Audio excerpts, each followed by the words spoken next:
Hey, Cannapreneurs. Before we get started with today's show, I just want to mention one of our sponsors because it really does cost a little bit of money to get a radio show, a podcast, a video production, social media, a website. Everything that's included in bringing you this show requires a little bit of investment, and our sponsors have stepped up and done that for us. Today, I want to highlight Dairy Berry's Recording Studio. Dairy Berry's Recording Studio, located in Arvada, Colorado, is your local recording studio with affordable rates, well experienced, and will make your music, your show, or any audio you have sound great. Take a look at Dairy Berry's recordingstudio.com or give Mark a call at 303-456-8216. Thanks again to all of our sponsors.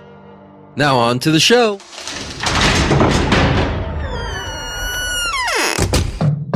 Open up, Colorado. It's 420. Time to grind and burn. This is not your son's stoner show.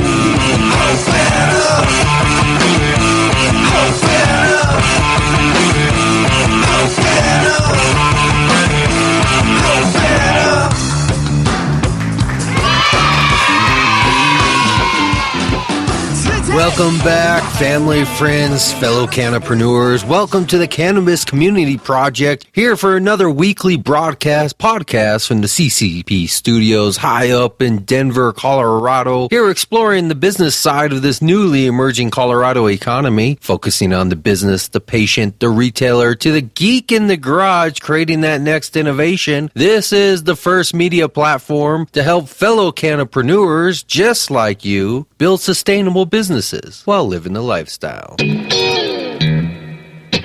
Grind and burn, Cannapreneurs. Thank you for joining me once again for another great week. Show 55. This is a good one. Branching out into other realms of the cannabis industry. Here's an activist who's taken it to the next level. This week's show with an activist who believes in the cannabis industry and wants to make change, but not just to this industry. He believes it so much he's taken it to the next level. Keenan Dunham, running for president. I sat down with him and we talked all about the ins and outs of what it takes to become the next president of the United States. And if that were to happen, what changes would he make? He talks all about it, lets us in on the insight to what he would do in the cannabis industry, what he would do to the IRS and taxes, what he would do even to get us to space. That's right. When was the last time you heard a presidential candidate talking about space occupation? This is a good interview because it's really about people out there who are passionate about making positive impacts on society, and that's what this show is about. So let's not forget all the people who participate in making society better, just like last week's show, Hip Hop for Shoes, Lee Ricks, making an impact on the world also. Did you hear that show? If not, please go back, take a listen, make sure you share it with your friends, leave a review on iTunes or from wherever you're listening, and learn what you can, because these are life changers, socialpreneurs, people that we can all learn from. So here's a couple minutes to remember what it was all about, and we'll move on to this week's show. Grind and burn.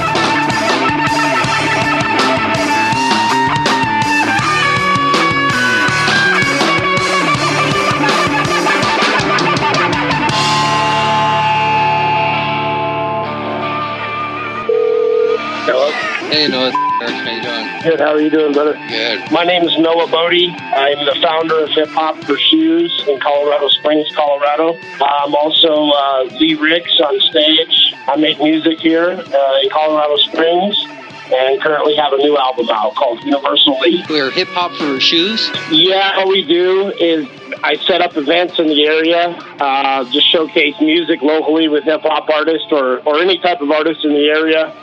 They want to support the charity, and we just give away shoes to people in the area in need, either kids that might benefit from some new shoes in their life. Ultimately, we're not planning to save the world with shoes, but just helping a few people on their journey to wherever they're going next. And that's Hip Hop for Shoes, ultimately. To see where our new album can be found, we're up on Spotify, iTunes, Amazon, iHeartRadio, Google Play Music, all the main spots. So we appreciate any support with that, if possible. The album, again, is Universal Lee.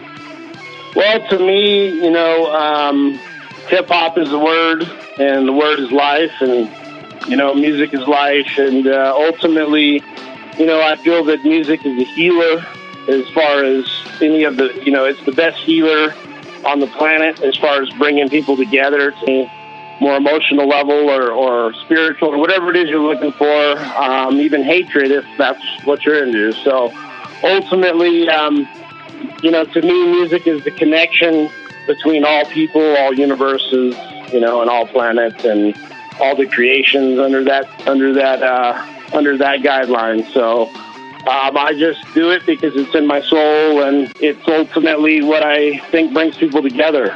Arts and creativity through music and the passion that brings people, and just the love. We can instill a new balance into the universe that doesn't currently exist, and that's what I think is a very viable and good reason to wake up tomorrow and make something happen. Here in our Earth. So Yeah. Are you familiar with Tom's Shoes and their business model? I've definitely heard of Tom's Shoes and have been told to definitely talk to them. And I don't plan on ever being the CEO of any charity company. All this is nonprofit, and if we have things to donate, shoes, so be it, whatever, then we will donate them. If we don't, then I'm not out. Yeah, I don't do this with the idea of being a head conglomerate on TV one day, hoping to...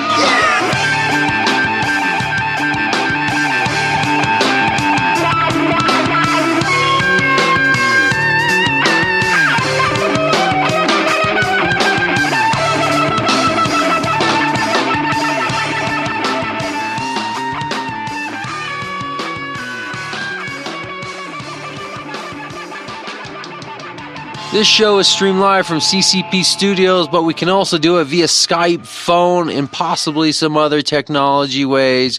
Let's just get you on the show. So if you have an idea, you have a business, maybe a product you've been thinking about, contact me. Brainstorm at cannabiscommunityproject.com. I don't pay taxes, don't need to, because everything is given, we give away.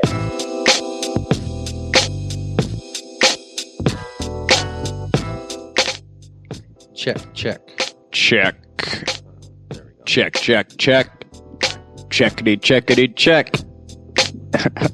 This is Soham Shah, Chief Operating Officer of the Cannabis Commodities Exchange. That's CCX.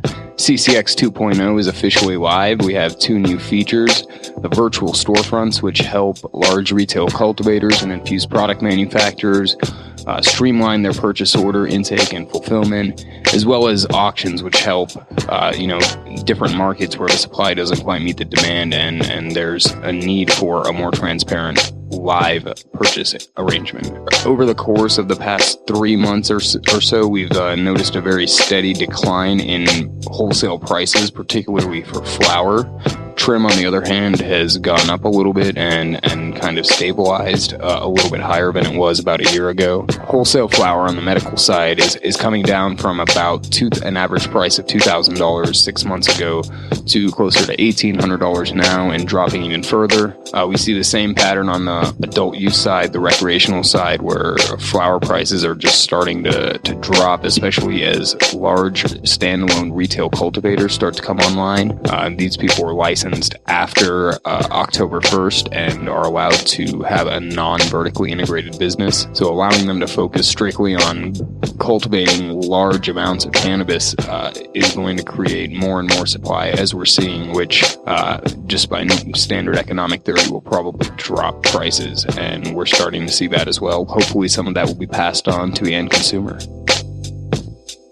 This has been your market update, brought to you by CCX. Stay tuned until next time.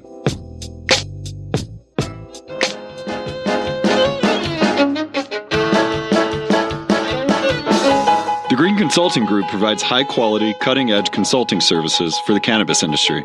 From license application documents to business planning, our team can help with your cannabis business needs. Call us at 303-495-2500 or find us on the web at greenbiz.com. GREENE biz.com.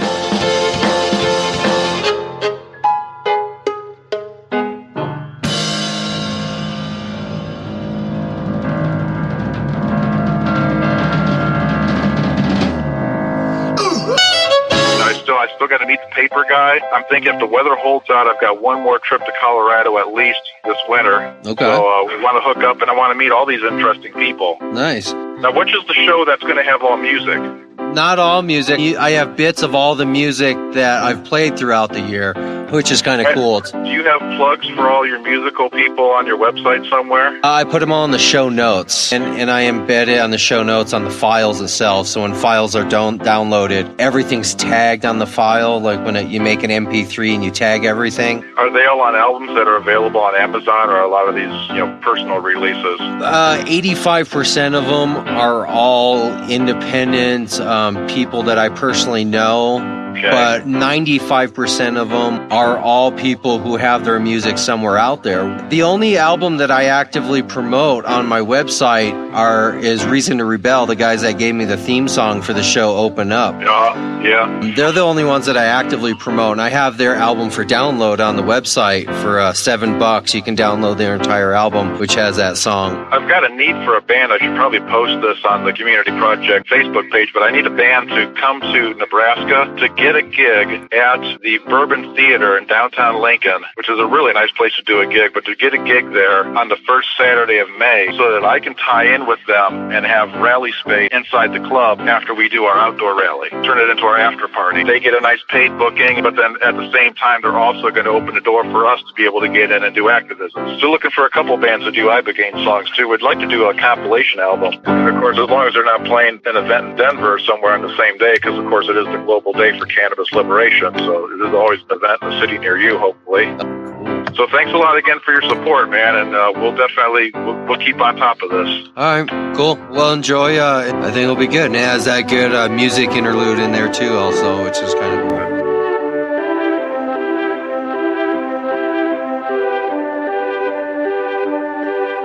Sweet smile, but I forget your name. Met you once, but I'm not to blame. Drink in hand, and it's a shame that I'm not better. A hand to hold when I feel sweet, and then there's cold, and then there's pain. Look out for 23. Maybe I'll be better. Ooh. Oye, hombre, necesito tu ayuda. Ayúdame, hombre, por favor. And if you want me to walk in line, you should know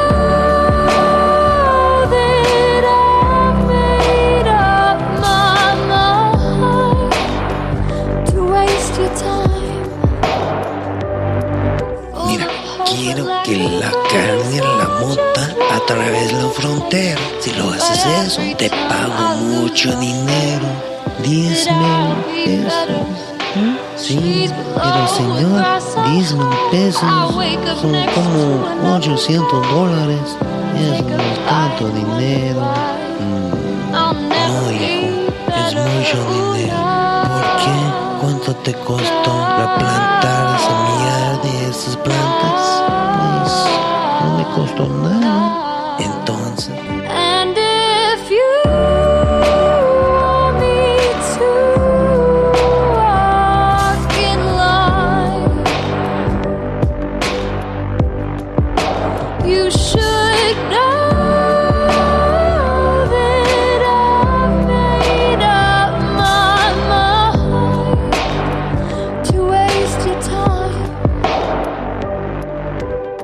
Suddenly I wonder how the world started ending now. Is it too late to turn around and be better? Yes, my name is Keenan Wallace Dunham. I'm running for President of the United States for 2016 in the Libertarian Party. Very cool, man. I've been looking over your pages. You're an interesting guy. Got a lot going on. Thank you. Yeah. Yes. Keenan Wallace Dunham or Dunham? Yes.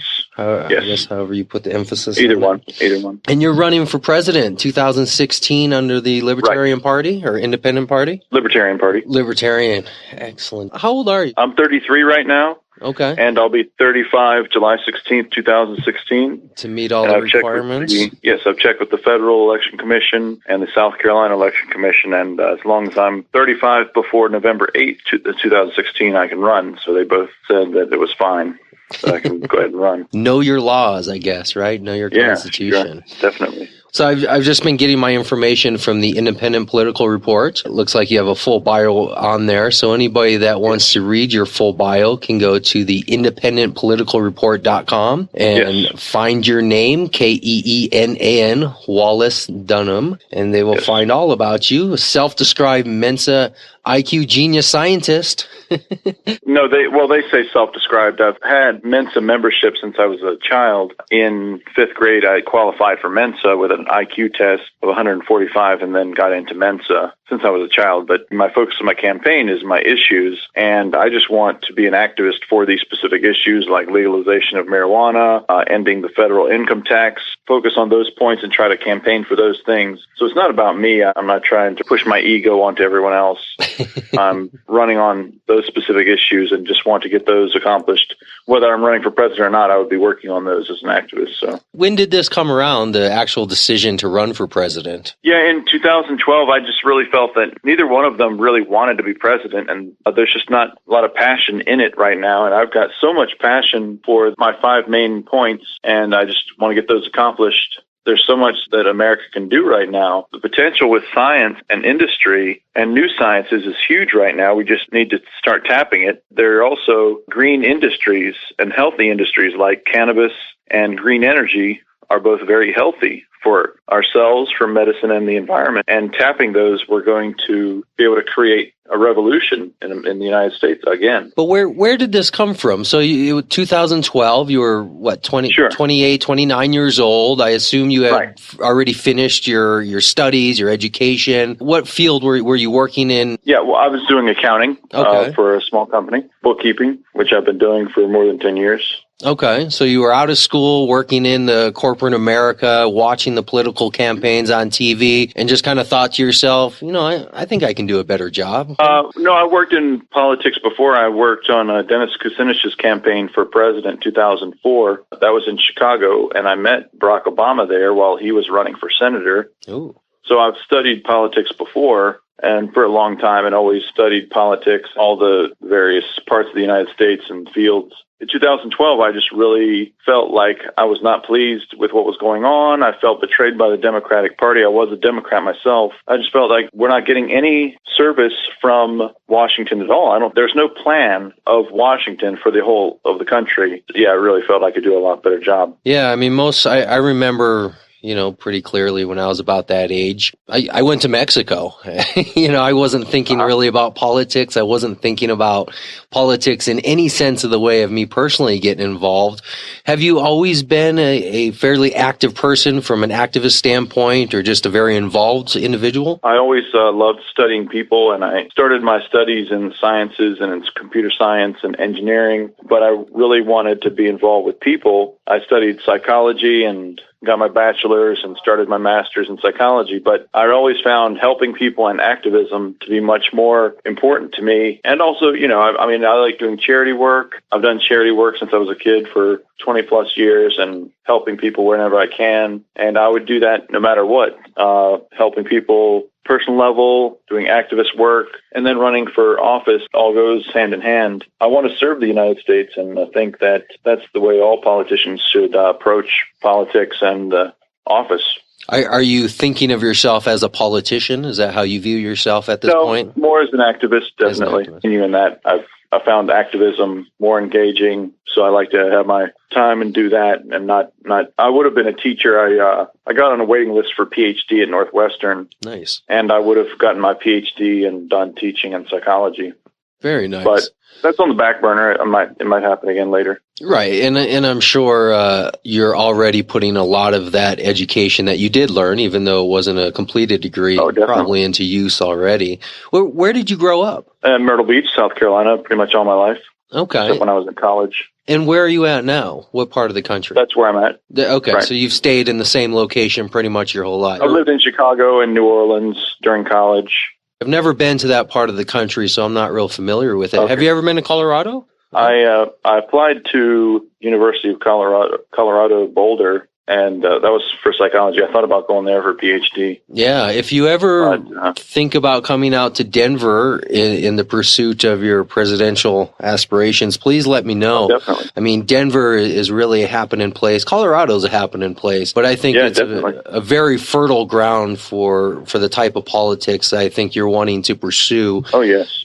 What is your main 5 points? You referenced it at the beginning. Why don't you go ahead and lay it out there? You said you had 5, I guess, key points that you're running on. What are they? Yes, I think it's important to have not just issues or ideologies, but an actual plan. And I've got 5 plans that I think can grow the country immensely, put us on the right track, and project what we're going to do for the next 20 years in a really huge industrial manner. Those are, firstly, restore civil liberties, which we need to get rid of the Patriot Act. I don't think the Patriot Act is legal anyway. Any point of the Patriot Act, you can argue the Constitution supersedes it. They never did a constitutional amendment, so the Patriot Act, I think, is illegal anyway. I think we need to get rid of the Patriot Act, get rid of Homeland Security Department, stop all warrantless searches, and stop all mass surveillance, and put things back in line. So that's my first point. I have a really interwoven industrial plan where we can get rid of these trillions of dollars of debt and then go to another plateau of the United States. I think the main way we need to do that is with green energy, because the base that fuels the country are the resources. The land is fertile. We have lots of resources, and we need to grow the base of the dollar, what the dollar is worth. We're not going to get rid of oil instantly, but I think we need to increase it using diversification into green energy. So I want to build up green energy. I want to legalize cannabis 100% for medicine and for recreational smoking. I think we understand the science behind it, that it's needed for medicine, and I would put a 21-year and older age on recreational smoking. And then I want to eliminate the personal income tax at the federal level and shift over to a 9% non-food and non-baby item sales tax. So it would be non-essential items, and we would gather that tax on all the various things people buy, like entertainment and clothes and shopping and, all the business that goes on in the United States. And that's going to generate enough taxes and also fairly tax corporations on their profit at a place where they can't really hide it either. So I think we need to get rid of the personal income tax, take that burden off the American people and put it into a sales tax, simplifies taxes as well. And that I would enact the 9% tax on cannabis, recreational smoking, and various food products for hemp at the same time. So I want to I'm going to legalize cannabis and generate the revenue at the same time. Very nice. And then the 5th part of my plan is the most exciting one for me and my favorite one to work on, which is a projection of space colonization for the next 20 and 50 years. And I don't know if you saw my YouTube videos. I've been briefly but I have looking a lot over of them. plans for space colonization, where we need to put a base on the moon, a base on Mars, and the ideas and sciences that go into that are very profound. We need to be able to use the resources in space to both fuel the projects and to generate a resource and a revenue for NASA, keep NASA funding itself. Because all of that's available right now, but we don't do it. We shut down the shuttle program and we're gutting NASA, but NASA can pay for itself. We need to have robots mining metals in space, asteroids and meteors, and the moon, or any moons or planets out there. We need to mine gases, look for oil, have solar energy in space. And we also need to look into building greenhouses on the moon so that we can have a base that sustains itself. And I'm very interested in greenhouses for Earth and the moon because greenhouses can grow food year-round. We need to do projects, and this is where, I'm a libertarian. I don't believe in just giving money out to other countries in aid packages indefinitely, because that's not a plan. Once you give a country $1 billion in aid, they're going to request year in and year out. They're going to want that the next year. What we need to do is build them greenhouses, get them self-sufficient in their needs, what's going on with their needs. So I want to look into building multi-story greenhouses that make countries self-sufficient, save on land use, give the empowerment and the power to the local people that they can feed themselves and work in those same farms that they co-own. And I think that's very important. Very cool. And all of these things you're talking about can be found on your YouTube page, Keenan Wallace Dunham for President 2016. Find it on YouTube. I see you have little, 5 to 10 minute more or less videos on more or less each one of those topics that you've just mentioned, each one of those issues. One of the reasons I like libertarians is because they kind of take the best of all worlds. It's very hard to become one-sided when you're taking the best things from all sides. And pretty much everything you've mentioned, it's hard to argue with, right? It's hard to argue with a lot of these kind of overall ideals of how the world should be. But let's talk about the reality of the situation. Is that the viewpoint you're coming from sounds like very much how can we make society, the world, a better place based on ideals of how we should be behaving as human beings. My theory is that's not really what people in politics are trying to accomplish. I don't really believe people in politics are trying to accomplish what you're setting out to accomplish. So the big question is, how do you actually break through the rhetoric? Because there's going to be people on all sides who are going to talk about, taxes, and they're going to talk about the environment, and they're going to talk about how society should be better based on, very idealistic type behaviors that we should be involved in. But how do you actually break past that to have your message heard in the first place? Because that's probably going to be the biggest challenge that you're going to be facing, is how do you even get people to hear who you are and that you exist? How do you make yourself different from everybody else who's going to be using similar language, if you kind of see what I'm grabbing onto there with the rhetoric of politics? Well, I think my strategy is I'm working with also the U.S. Parliament group, which is usparliament.org. And I want to go ahead and say my website, too, because I will be up. Dunham2016.com is my campaign website. But U.S. Parliament Group is a project for unity in politics where anybody from any party can join, and they organize using proportional voting on issues and plans for the group, whereas they're going to vote for an issue, and then everything is included on the vote, and you order everything via a number that's going to represent everything that was voted on, like 1 through 50. If you have 50 issues, then you rate them. Everything will end up in the results. It's not just whatever is best you're going to do. You're going to rank everything, and that encourages unity in politics.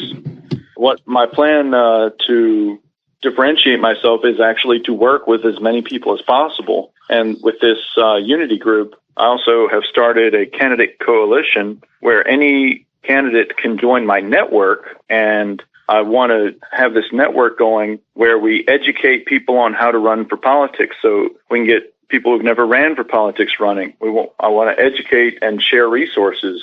So actually, I want to work with as many candidates as I can. And the way to get politics motivated and to revitalize Washington is to work with as many of those candidates as I can. I want other people to run for office and run for president. In the Parliament group, there's more than 20 presidential candidates who plan to run for 2016, and I'm working with them. People like James Ogle, Dorothy Collins, Joy Whitmire, and also Andy Caffrey and Scott Olewine. They're all going to run for president, and we're in this group together. And what we're going to do is we're all going to seek the nominations in our various parties. We're from all the parties, Republican, Democrat, Libertarian, Green, and we're going to seek those nominations. When one of us gets a nomination, our entire group will back that person, regardless of party. Nice. So we are going to try to revolutionize politics based on working together. And then the easy way anybody can work together with my campaign is I've got these 5 points. And like you're saying, everybody's going to be talking about taxes. Well, I'm not worried about my specific way to do a fair tax or to simplify taxes. I want to just put my idea out there and let anybody come in and cooperate and work together on that, because, that's what's been going on the last 6 years. Republicans and Democrats cannot work together, and they have accomplished nothing. Mm-hmm. And it's been throwing Barack Obama under the bus. He's not accomplished anything, so it makes him look bad, but the Republicans have done everything to stop him and throw him under the bus and never get anything passed. And that's why we've seen the government shut down multiple times. Right. That should never happen, and that's because people are not working together.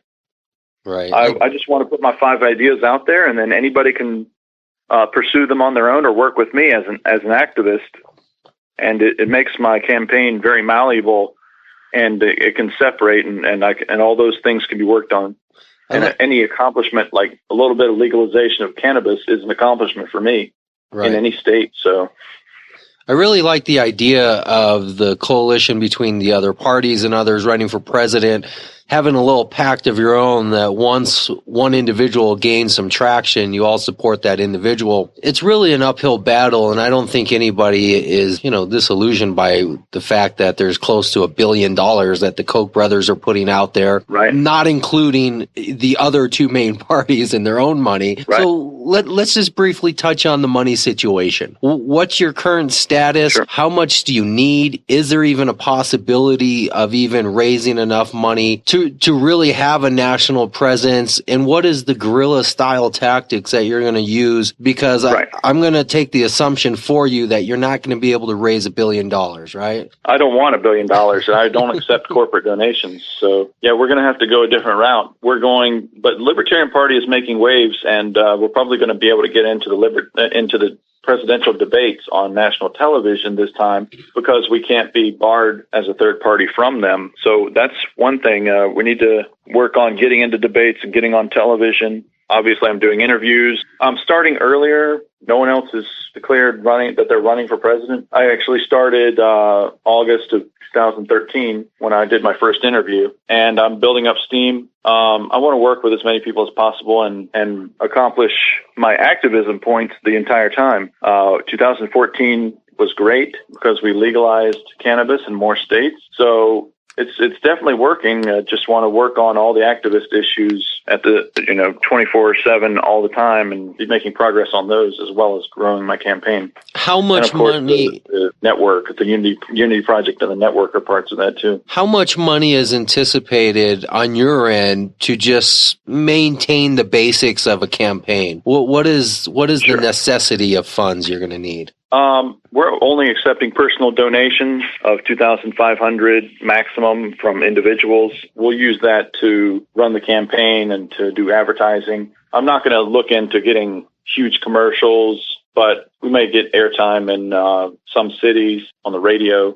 But I'll do interviews and I'll travel. We'll do everything that we can, because I'm not going to accept corporate donations. And really, Barack Obama did accept corporate donations, but he was able to get a lot of individual contributions. So it's not impossible for me to do the same thing. Right. Is there a number you're looking for, like 5 million or 3 million, to know that you're going to get your foot in the door? Not really. I mean, it's over the next 2 years. I wouldn't really want to estimate that right now anyway. Okay. What is the support that you need? Do you have a campaign manager? Do you have an office of cold callers, calling people? Do you have mailers? What is the actual infrastructure of running for president? You definitely need all that. And I've got a campaign manager and more than 20 volunteers. And we're going to keep growing. I'm going to get more campaign staff. More people are showing their interest all the time.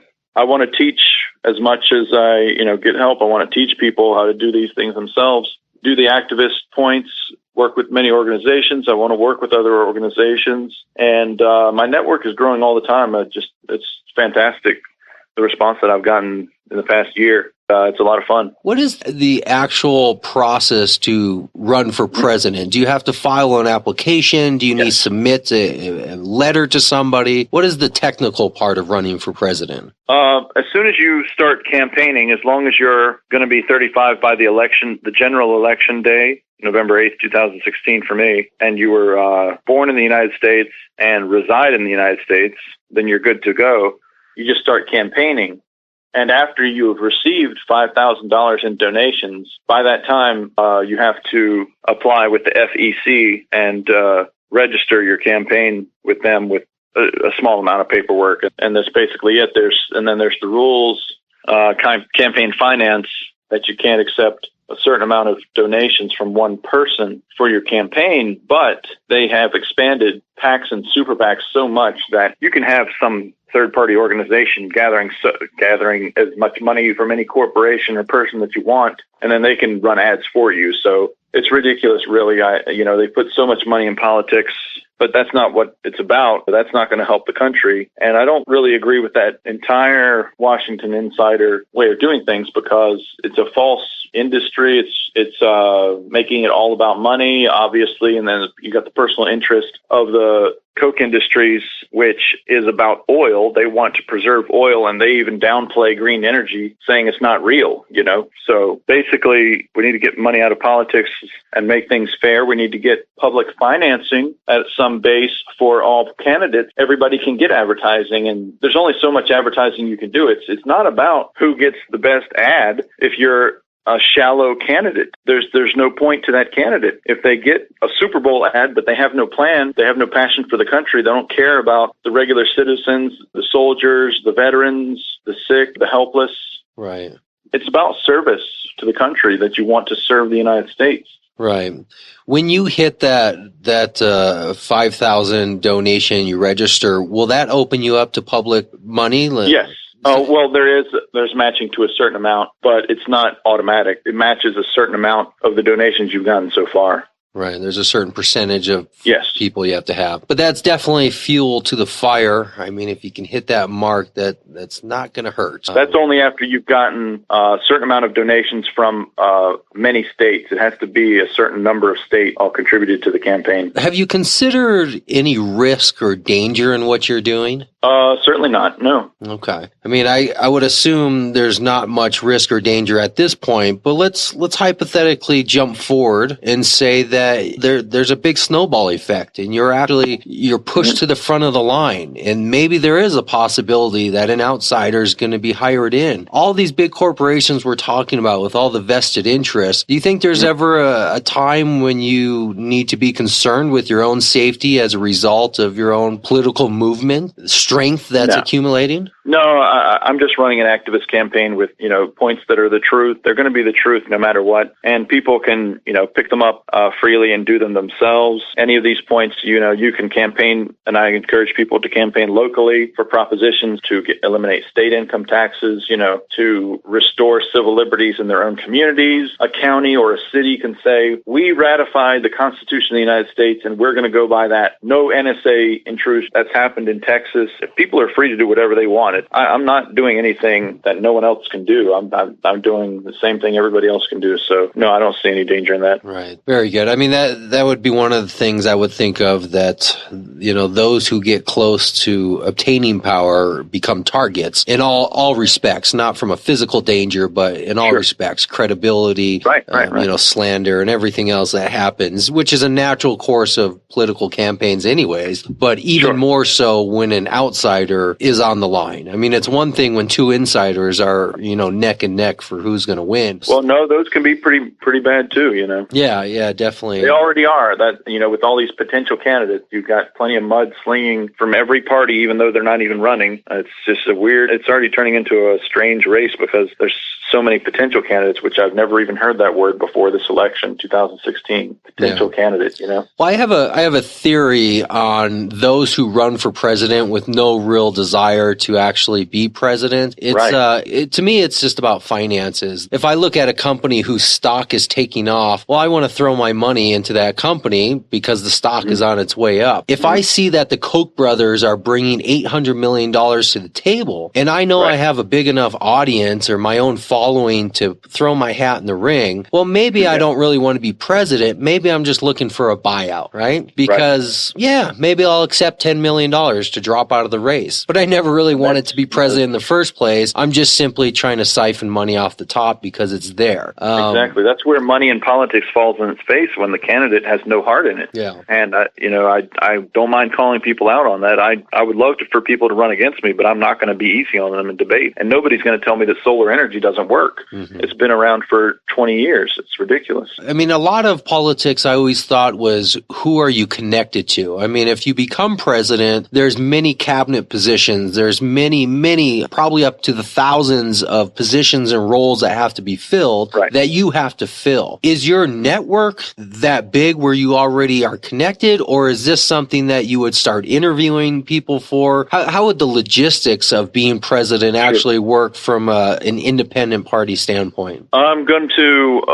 want to change some people in office and some people and leave some in there. And I've got my Unity Coalition that I'm working with and the Libertarian Party. But there'll be plenty of bright people in all third parties. And I don't mind working with Republicans and Democrats. I would have Republicans and Democrats. It would be a great White House that I've put together from all parties, really. Anyone who wants to embrace my ideas and is excited about them and, wants to make some progress and can even has a plan that they want to add to my campaign or add to my presidency. It's very exciting for me to work with other people. I welcome anybody's input into the campaign, and I, get people interested, involved all the time. And people have requested to be my vice president. People have requested to be in my cabinet, so yeah, that's definitely growing. Maybe you've gotten this question before. Why are we jumping straight to president versus kind of getting the feet wet with local offices, maybe a county commissioner or a mayor or something at least to a local level that's smaller? Why are we going straight for the big kahuna? Well, I definitely am interested in doing that as well, and I plan to do those things as well. I also plan to seek a law degree, and I have a lot of things I want to work on. This is just a step in the plan, and I'm going to keep doing it because it grows my network, and I'm getting people very interested, involved, and the 5 points are national points that aren't being done and can easily be done. It's not like I have to go out there and do it all myself. You legalize cannabis, and it's just a matter of putting the pen to the paper, and then it's free. It's out there, and it's an industry that just explodes onto the scene. I want to go ahead and do it. Also, I have a lot of writing that I've done. I've been writing for the past 10 years. I have a lot of books that I'm planning, and I want to write a book about running for president as well. And I've planned some fiction books that I'm very interested in. So I've been very prolific creatively. I've got a lot of projects down the pipeline. You definitely have the fire in the belly, as we talk about when we're talking about entrepreneur type people and activities. Yeah. Where does this come from? Are your parents highly motivated, active people? Oh, yeah, definitely. Yeah. What type of background do you come from? Yeah, my parents are great independent people who taught me a lot how to be an adult. And my grandfather, I never met him, but I really look up to him. He was in World War II, named after him. Wallace Gamewell Dunham is his name. My middle name I'm named after him. And after World War II, he came back to Winston-Salem, North Carolina, and ran the family hotel, the Zinzendorf Hotel. And he also started the volunteer county fire department there and was fire commissioner for many years. So he saw a need in the society that he was living in and went ahead and applied himself. And, you could say he wasn't fire commissioner before, but he went ahead and did it. I'm a young person. I have lots of training, and I'm training all the time. And, it's not something beyond anyone's reach to be president. Just like we tell our children, we tell people to dream big, dream that you're going to be president one day. Basically, you just have the goal while you're president, and you put it into action. There's no special requirement. There are writing bills, and there's already bills in place to legalize cannabis. So I'm not going to have to reinvent the wheel. I just need to put my activist points out there, and people will latch onto them. Right. Especially a lot of it is not so much the president's doing as it is Congress and vice versa. And I want to work with everyone, so I'm willing to work with people. As long as you don't use the tagline, I'm a uniter, not a divider, I think you'll be good to go on that one. Tagline. So hypothetically, you become president. What's the first thing you do waking up Tuesday morning or Wednesday morning? Oh, sure. There are political prisoners I want to free. I want to free Barrett Brown and Jeremy Hammond and give immunity to Edward Snowden and Julian Assange. I want to legalize cannabis as soon as possible, start my elimination of the personal income tax, which I want to do 25% over 4 years to zero, because I think you don't want to change the entire tax structure instantly. I want to phase that out over 4 years because I want to keep the economy stable. just for anything that's unforeseen, and work on that and change the IRS over. That also stops the IRS from intruding into our lives and collecting personal data on us. That'd be great if the government did not collect financial data on individuals. That'd be great.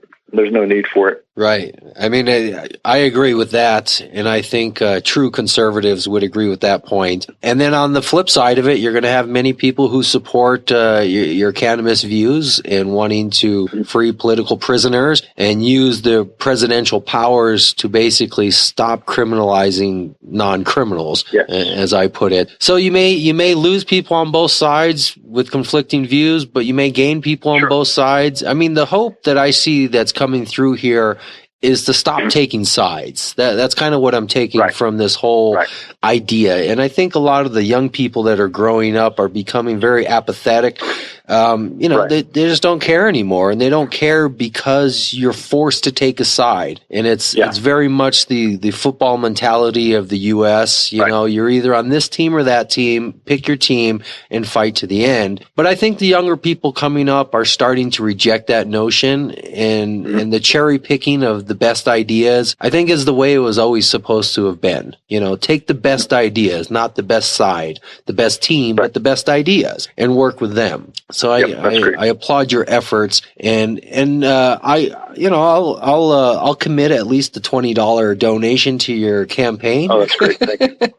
I'm by no means a wealthy person. I will spend $20 today without even realizing what I spent it on. So if I can do that, I know I can throw at least $20 towards individuals that I'm getting to know and getting to meet. I guess final message or point would you want at least the people listening to my show? I mean, my show is based around looking at the business side of cannabis and how cannapreneurs, how people can become entrepreneurs within this industry. What advice can you give to other people out there to stay motivated, to either support the cause or just take up their own cause? Because from my side of it, a lot of what I'm seeing is just kind of that apathy of people just don't care. They don't care, or those who care just don't care enough to take action. And it's a backward slide once you get on that type of path where everything's just I don't really care what happens one way or the other. We're screwed either way, right? Right. That's not good. What insights can you give me and others?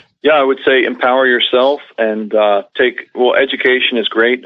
Take up all the education and tools in your own hands, and anything in my campaign that anyone wants to use, they're free to use. Any knowledge or resources, and there's going to be on Facebook is where the Candidate Coalition is. And actually, if you just want to search my name, Keenan Wallace Dunham, on Facebook, anyone can add me because I use that for my campaign. And then I can point you out to the Candidate Coalition where there's going to be resources on how to run for office. I want to put as many resources out there as possible. Definitely that's a great thing for the cannabis community because you need to empower yourself. And anybody can be an entrepreneur and anybody can be an activist. The way that it is in Washington is not the way it should be and is not the way it has to be. It doesn't have to be about money and power, and we're all free to take up all these issues ourselves. And I want my campaign to be a sort of light of justice, that if there's an unjust issue out there, I'll talk about it in the press. If there's, the political prisoners, political targeted group, arrested individuals that are political prisoners, I'm going to talk about them. So the change can be made if we just speak the truth. You just have to be honest. I mean, at least somebody who's apathetic stays on their own beliefs. It'd be much worse to become corrupt and go with the system as it is. There's just education and resources out there that people can look for. Absolutely. And I want to be a source of them. Absolutely. Let me throw a quick 5 questions at you and just answer them off the top of your head. Sure. Answer them as fast as you can without thinking about them to kind of give people a general idea of who you are. Education. Do you think it should be free, subsidized, or fully private? Absolutely free. And I have a plan to forgive all first responders, doctors, and nurses college debt that's over 5 years old. And that would be a start to my plan to make college education free. I think we need to look at increasing education where college education is free. And then we want to try to get people into higher education, PhDs, make it easier for lots of people to get masters and PhDs. And I think all college should be free. Very good. War or the military, your general comments on how we should be using our military and what our involvement in war should be? I want to eliminate all wars, but that takes a lot of coalition with other countries. And I study a lot of cultures and languages. I want to learn languages of other cultures. I speak fluent Japanese. I didn't go over that. That I've studied Japanese for more than 10 years. And you have to learn other cultures and be inclusive. So the antidote to war is acceptance. And it's just like racism and stereotypes. You have to accept other people. And in the short term, I think that we need to let regions determine themselves, like the Middle East or like Russia. We need to let those countries that are in those areas self-determine and not just butt in and say what we want them to do instantly. We need to ask them what they want to do. And if there's a party that's having trouble, then we need to ask somebody like Iraq, ask the Iraqi government what they would request from us and offer our help, not just be unilateral, cavalier, or take over an issue for our own interests. We don't need to do that. That's the way to prevent conflict in the future. Very cool. Just out of curiosity, how did you learn Japanese? Did you live there? Just take classes? What was the... I took 6 semesters in college in Japanese, and then studied on my own and kept my textbooks, and I practiced a lot. Very cool. I got a friend that lives in Japan, and I myself study. I practice Aikido, so I have a rudimentary vocabulary of certain things within the art of Aikido. But Japan is a good coincidence that you brought that up, because being a Nihongo ga wakarimasu. That means I understand Japanese. Nihongo ga wakarimasu. Ooh, that's a tongue twister. I'll have to work on that one.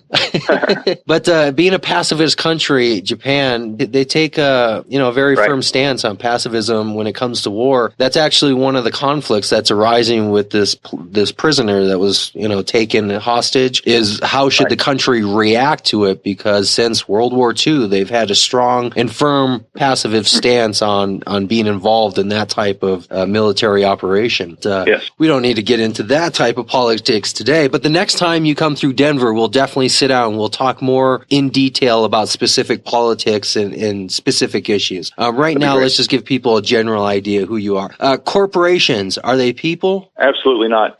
Corporations need to be taxed. If I want to take away the income tax, and that would really free up people who work for corporations to feel that they're not tied to their corporation. Because there's an income tax, you have to worry about so much as to what your pay is and increasing your pay just so you can make up for what the government takes away from you. I think that we'll feel more free from corporations if we don't have a personal income tax at the federal level, and we'll be able to save. All of that money should be for people's free choice of what they want to save or spend on, and corporations are not going to ever control us or tell us what to do. They'll never be what they're set up to be as independent powers over us. They're not like that. Very good. Next one, oil or petroleum. Let's say petroleum. I agree that we need to start transitioning, but it's not an overnight transition. So in the meantime, right, however long that meantime is, the question is, where do we get our oil from? Do we dig it out of our own ground, or do we still keep buying it from other people? We need to keep our energy independent as possible.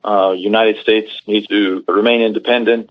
There are other options. Pipelines, I don't like long pipelines of oil. I think instead we need to refine them where they are and use trucking. I'm not saying we shouldn't get the oil where we find huge amounts of American oil. We need to use it, and we need to stay independent. But green energy is independent, and it's, as much land mass as we have. Actually, Germany is a great example of what you can do with green energy. They went solar and got past 80%. They went past 80% of their energy being green energy, and that's based on their land mass. And we're, I want to say, more than 10 times the size of Germany, maybe 30 times. And that is all space we can put green energy, wind, solar, and we need to inundate. We need to plan to inundate and do research on the numbers of what full inundation of solar energy across the country would give us. Basically, it would be too much energy to use because of the saving capacity of solar. You can't save the energy over a long period of time. So we have so much land mass we could not even use that much energy now, but possibly in the future we might need it. So we need to start building it. Absolutely. And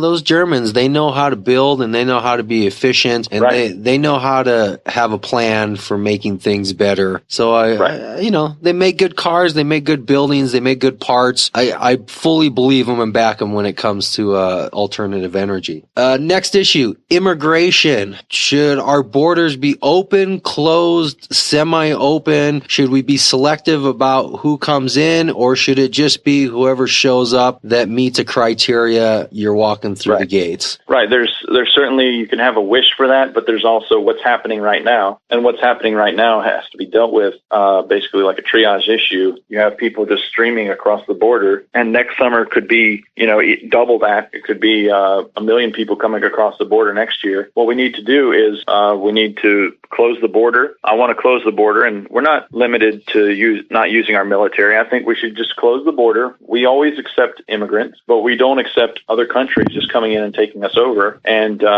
we have to deal with that. We have rights to our citizens. We need to close the border, and I would not deport, everybody. I would let people get work visas. And then with the work visas, basically we just need to enforce the immigration laws that we already have. We need to have picture ID on the work visa, and then a person who has a work visa cannot get all the social programs, but they can still live in the United States and work. And then I love people applying for citizenship in the United States, and everyone, anybody who wants to be a U.S. citizen should still apply and be able to become a full citizen and get all the social programs as well. That's definitely an issue that needs to be taken care of, but I would just follow the laws of immigration that are already there, which are not being. Very cool. So many issues we could get into. I think those are the hot topics that people will most recognize and want to hear about. So the last issue is your issue. What issue did I not bring up, or what issue is burning at the tip of your tongue that you're always wanting to get out there that either I didn't bring up or that nobody else is bringing up? Sure. I would say we went over pretty much my 5 points in my campaign, but I would encourage people to look at my YouTube videos about space colonization. And I just imagine that we can go as far as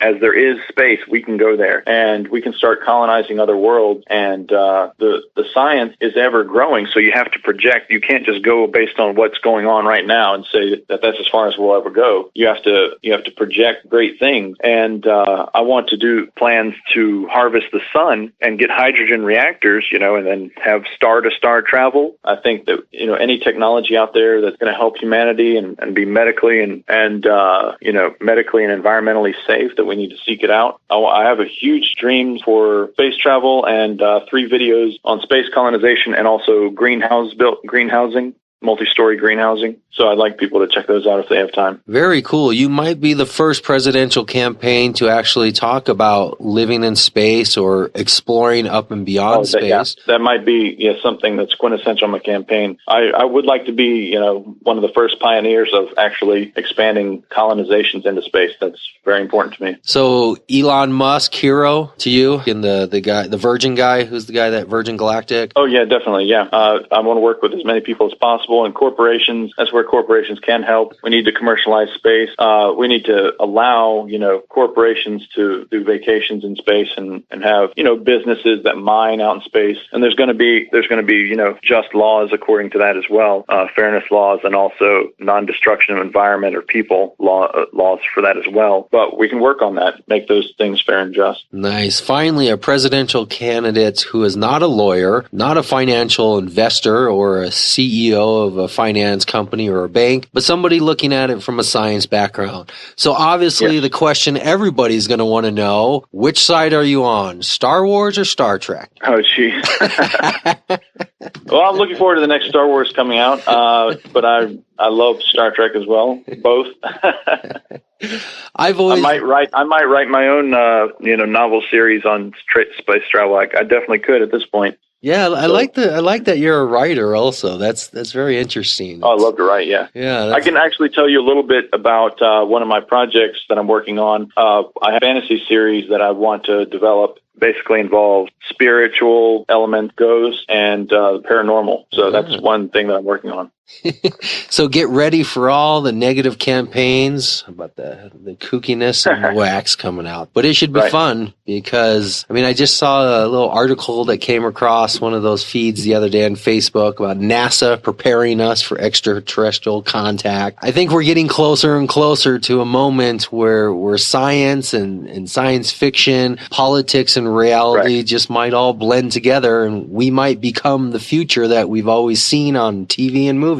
Well, I think really interesting about Star Trek, if you look at Star Trek, pretty much it can apply directly to us right now if you just change it to what they actually were doing in Star Trek, which is colonization. That vessel, the Enterprise, was basically a forward exploration vessel, like a scout for space colonization from planet to planet, solar system to solar system. We need to accomplish everything. And actually, I would say that my favorite is Star Trek because that's closer to reality. We need to start colonizing space just like in Star Trek. What they were really doing, the masses of people, billions of people in that show. Yes. Or as I've always told people, our future is going to look more like Futurama than anything else. Because that's where I think we're going, to that type of future, where we're going to be mutants and crossbreeds and everything else in between, from talking robots to talking animals. It's all coming in our near future. Maybe not our life, but definitely within our life in the bigger sense of just a few years away. Yeah. Hey, man, this has been really interesting. And like I said, we could keep going. So we will keep going, just on a different date. Great. Next time you get a free moment, let's do it again. You know, a few months closer into your campaign, a few months down the line. If when you come through Denver, we'll hook up, we'll do some interviews, and we'll just keep digging in. We'll keep digging into all these issues so I can give you the chance to, thoroughly get out fully articulated ideas at length to each one of these issues. There's nothing more I hate than somebody having to do an interview where they're cut to a 30-second or a 2-minute type soundbite or a clip where you're just not really able to express yourself. So I try to make my interviews long form, but sometimes we have to break it up. If you believe it or not, we've already hit an hour, and I think that's a good start. I think that's a good start for people to get an idea of who you are, and then we'll follow up again in a few months and see where you're at. Okay. Thank you so much. Alrighty. Sounds good. I appreciate your time. Thank you so much. I really enjoyed it. Thank you. We'll talk soon. All right. Bye-bye.